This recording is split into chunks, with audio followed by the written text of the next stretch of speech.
Hello friends, welcome back to my channel. Gruhalakshmi ಯೋಜನೆಗೆ ಸಂಬಂಧಪಟ್ಟಂತೆ ಒಂದು ಬಿಗ್ ಅಪ್ಡೇಟ್ ಇದೆ. ಗೃಹಲಕ್ಷ್ಮಿ ಯೋಜನೆ ಮುಖಾಂತರ ಪ್ರತಿ ತಿಂಗಳು 2,000 ರೂಪಾಯಿ ಹಣ ಬರ್ತಿತ್ತು ಅಲ್ವಾ, ಅದು ಇನ್ನು ಮುಂದೆ 3,000 ರೂಪಾಯಿ ಹಣ ಬರುತ್ತೆ.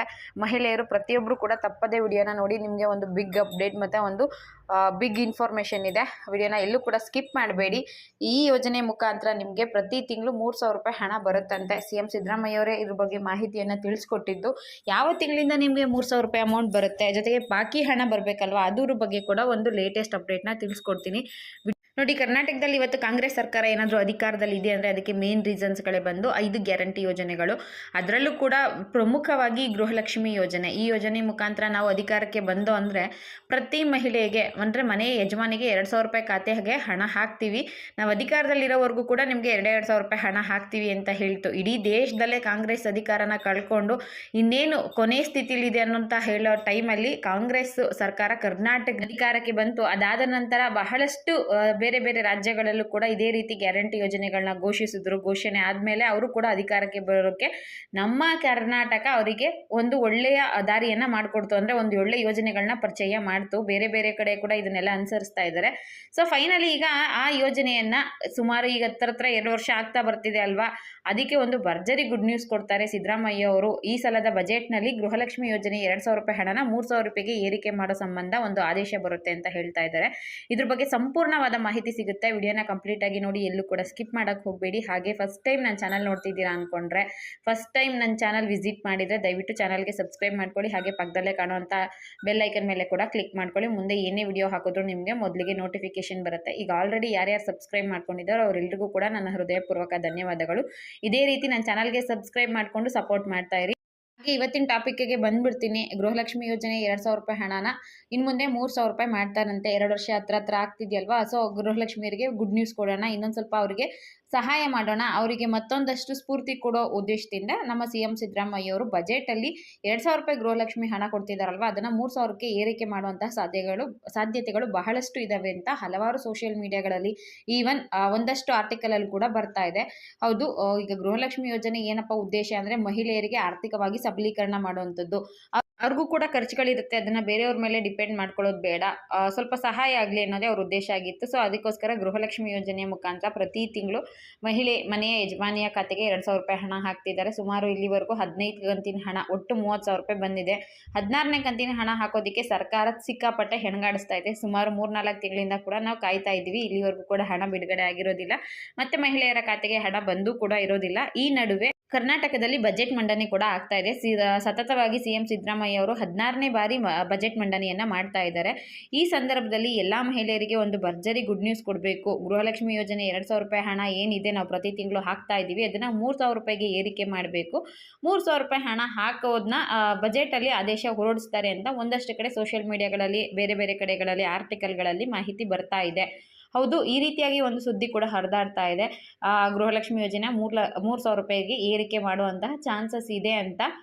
ಬಜೆಟಲ್ಲಿ ಇದ್ರ ಬಗ್ಗೆ ಏನಾದರೂ ಅವ್ರು ಅಧಿಕೃತವಾಗಿ ಮಾಹಿತಿಯನ್ನು ತಿಳಿಸ್ಕೊಟ್ರೆ ಕನ್ಫರ್ಮ್ ಇನ್ಫಾರ್ಮೇಷನ್ ಆಗುತ್ತೆ. ಸದ್ಯಕ್ಕೆ ಇದು ಕೇವಲ ಊಹಾಪೋಹ ಮಾತ್ರ ಆಗಿರೋವಂಥದ್ದು. ಬಜೆಟಲ್ಲಿ ಘೋಷಣೆ ಆಗೋವರೆಗೂ ಪ್ರತಿಯೊಬ್ಬರು ಕೂಡ ಕಾತುರದಿಂದ ಕಾಯ್ತಾ ಇರಿ.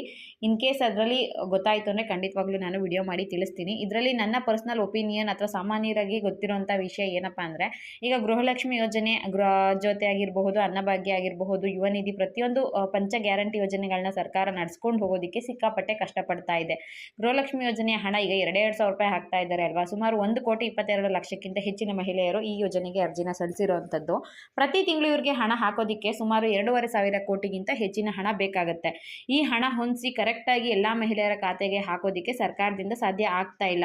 ಅದು ನಮಗೂ ಗೊತ್ತಿರೋ ವಿಚಾರ, ನಿಮಗೂ ಕೂಡ ಗೊತ್ತಿರೋ ವಿಚಾರ. ಯಾಕಂದರೆ ಒಂದು ಕಂತಿನ ಹಣ ಹಾಕೋದಕ್ಕೆ ಸುಮಾರು 2-3 ತಿಂಗಳು ಟೈಮ್ ತಗೊಳುತ್ತೆ. ಈ ತಿಂಗಳು ಹಣನ ಮುಂದಿನ ತಿಂಗಳು ಹಾಕಬೇಕು, ಆ ರೀತಿಯಾಗಿ ನಾವು ಹಾಕೋದು ಅಂತ ನಮ್ಮ ಲಕ್ಷ್ಮೀ ಹೆಬ್ಬಾಳ್ಕರ್ ಮೇಡಮ್ ಅವರು ಹೇಳಿದ್ದಾರೆ. ಅಂದರೆ ಗೌರ್ಮೆಂಟ್ ಎಂಪ್ಲಾಯಿಗಳಿಗೆ, ಸರ್ಕಾರದ ಕಡೆಯಿಂದ ನಾವು ಕೆಲಸ ಮಾಡೋರಿಗೆ ಈ ತಿಂಗಳು ಕೆಲಸ ಮಾಡಿಸ್ಕೊಂಡ್ರೆ ಮುಂದಿನ ತಿಂಗಳು ನಾವು ಸ್ಯಾಲ್ರಿ ಹಾಕ್ತೀವಿ.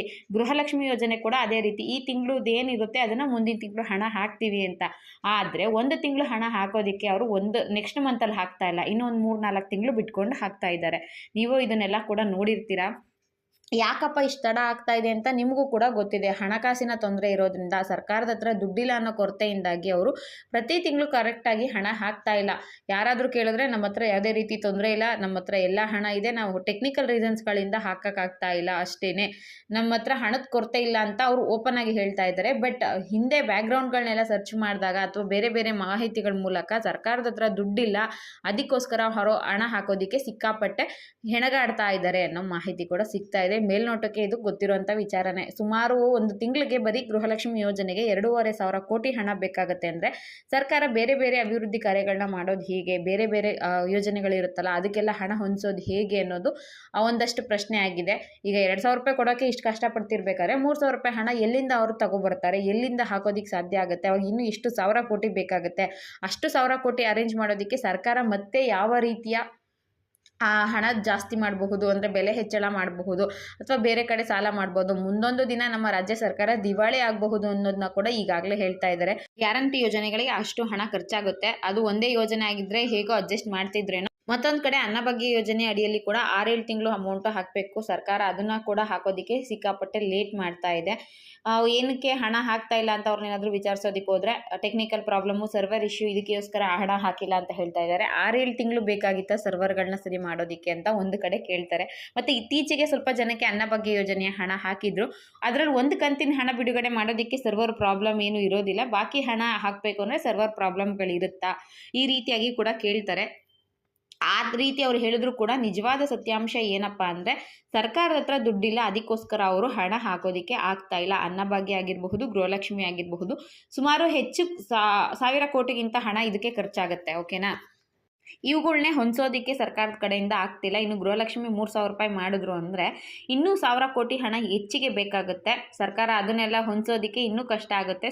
ಹಾಗಂದ ಮಾತ್ರಕ್ಕೆ ಸಿದ್ದರಾಮಯ್ಯ ಅವರು ಇದನ್ನು ಜಾಸ್ತಿ ಮಾಡೋದಿಲ್ಲ ಅಂತ ಹೇಳೋದಕ್ಕೂ ಆಗೋದಿಲ್ಲ. ಯಾಕಂದರೆ ಸಿದ್ದರಾಮಯ್ಯ ಅವ್ರ ಹೆಸರೇ ಬಡವರ ರಾಮಯ್ಯ ಅಂತ. ಯಾವಾಗಲೂ ಕೂಡ ಮಹಿಳೆಯರ ಅಭಿವೃದ್ಧಿ, ಬಡವರಿಗೆ, ಮಧ್ಯಮ ವರ್ಗವರಿಗೆ ಸಹಾಯ ಆಗಬೇಕು ಅಂತಲೇ ಅವರು ಯೋಜನೆಗಳನ್ನ ಜಾರಿಗೆ ತರೋದು. ಇನ್ನೂ ಹೆಚ್ಚಿಗೆ ಅವ್ರು ಏನಾದರೂ ಯೋಚನೆ ಮಾಡಿ ಮಹಿಳೆಯರಿಗೆ ಇನ್ನೂ ಕೂಡ ನಾವು ಸಹಾಯ ಮಾಡಬೇಕು, ಅವ್ರನ್ನ ಆರ್ಥಿಕವಾಗಿ ಸ್ವಾವಲಂಬಿ ಮಾಡಬೇಕು ಅಥವಾ ಅವ್ರ ಜೀವನಕ್ಕೆ ಒಂದು ಸ್ಫೂರ್ತಿ ಕೊಡಬೇಕು ಅನ್ನೋ ಉದ್ದೇಶಕ್ಕೋಸ್ಕರನೋ ಅಥವಾ ಮುಂದೆ ಬರೋ ಎಲೆಕ್ಷನಲ್ಲೂ ಕೂಡ ನಾವೇ ಗೆಲ್ಲಬೇಕು ಅನ್ನೋ ಉದ್ದೇಶಕ್ಕೋಸ್ಕರನೋ ಗೃಹಲಕ್ಷ್ಮಿ ಯೋಜನೆಯ ಹಣನ ಜಾಸ್ತಿ ಮಾಡುವಂಥ ಅವಕಾಶಗಳು ಜಾಸ್ತಿನೇ ಇದೆ. ಬಟ್ ಏನೇ ಇದ್ರೂ ಕೂಡ ಬಜೆಟ್ವರೆಗೂ ಕಾಯಬೇಕಾಗುತ್ತೆ. ಒಂದು ಕಡೆ ನೋಡೋದಾದರೆ CM ಸಿದ್ದರಾಮಯ್ಯ ಅವರು ಬಡವರ ರಾಮಯ್ಯ ಅಂತ ಹೆಸರು ಪಡ್ಕೊಂಡಿರೋದಕ್ಕೋಸ್ಕರ ಹಣ ಹೆಚ್ಚಿಗೆ ಮಾಡಿದ್ರೂ ಮಾಡಬಹುದು. ಇನ್ನೊಂದು ಕಡೆ ಸರ್ಕಾರ ದಿವಾಳಿ ಆಗೋ ಚಾನ್ಸಸ್ ಇದಕ್ಕಿಂತ ಜಾಸ್ತಿ ಇರೋದ್ರಿಂದ 2,000 ರೂಪಾಯಿನೇ ಕಂಟಿನ್ಯೂ ಮಾಡ್ತಾರೋ ಅಥವಾ ಇದನ್ನೇ ಕ್ಯಾನ್ಸಲ್ ಮಾಡ್ತಾರೋ ಅನ್ನೋದನ್ನ ಕೂಡ ಕ್ಯೂರಿಯಾಸಿಟಿಯಿಂದ ಕಾಯಬೇಕಾಗಿದೆ. ಇನ್ನೊಂದು ಏನಪ್ಪ, ನನ್ನ ಪರ್ಸನಲ್ ಒಪಿನಿಯನ್ನು ಅಥವಾ ನಾನೇನೋ ಒಂದು ಸಜೆಷನ್ ಕೊಡೋದಾದರೆ ಯಾರೂ ಕೂಡ ದಯವಿಟ್ಟು ಗೃಹಲಕ್ಷ್ಮಿ ಯೋಜನೆಯನ್ನು ನಂಬಿಕೊಂಡು ಪರ್ಸ್ನಲ್ ಆಗಿ ಕಮಿಟ್ಮೆಂಟ್ಗಳನ್ನ ಇಟ್ಕೊಳ್ಳೋದಕ್ಕೆ ಹೋಗಬೇಡಿ. ನಮಗೆ ಪ್ರತಿ ತಿಂಗಳು ಗೃಹಲಕ್ಷ್ಮಿ ಹಣ ಹಾಕ್ತಾರೆ, ಇದರಲ್ಲಿ ನಾವು ಯಾವುದಾದ್ರೂ ಒಂದು EMI ಕಟ್ಕೊಳ್ಳೋಣ ಅಥವಾ ಯಾವುದು ಸಾಲ ತಗೊಂಡು ಬಡ್ಡಿ ಕಟ್ಟೋಣ ಅಥವಾ ಫಿನಾನ್ಸ್ಗಳಿಂದ ಹಣ ತಗೊಂಡು ಪ್ರತಿ ಕಂತು ನಾವು ಕಟ್ಕೊಂಡು ಹೋಗೋಣ ಅಂತ ಯಾರೂ ಕೂಡ ಮಾಡ್ಕೊಳ್ಳೋದಕ್ಕೆ ಹೋಗಬೇಡಿ. ಪ್ರತಿ ತಿಂಗಳು ಅವರು ಕರೆಕ್ಟಾಗಿ ಹಣ ಹಾಕೋದಿಲ್ಲ. ಒಂದು ಕಂತಿನ ಹಣ ಹಾಕಬೇಕು ಅಂದರೆ 2-3 ತಿಂಗಳು ತೊಗೊತಾರೆ. ಈ ತಿಂಗಳು ಹಣ ಇನ್ನೆರಡು ತಿಂಗಳು ಬಿಟ್ಟು ಹಾಕೋದು, ಮುಂದಿನ ತಿಂಗಳು ಹಣ ಇನ್ನೊಂದು 3-4 ತಿಂಗಳು ಬಿಟ್ಟು ಹಾಕ್ಕೊಳ್ಳೋದು, ಆ ರೀತಿಯಾಗಿ ಮಾಡ್ತಾರೆ. ಇದನ್ನೇ ನಂಬಿಕೊಂಡು ದಯವಿಟ್ಟು ಯಾರೋ ಕಮಿಟ್ಮೆಂಟ್ನ ಮಾಡ್ಕೊಳ್ಳೋದಕ್ಕೆ ಹೋಗಬೇಡಿ. ನಿಮ್ಮ ಸ್ವಂತ ದುಡಿಮೆಗಳನ್ನ ನಂಬಿಕೊಂಡು ದಯವಿಟ್ಟು ಕಮಿಟ್ಮೆಂಟ್ಗಳನ್ನ ಇಟ್ಕೊಳ್ಳಿ.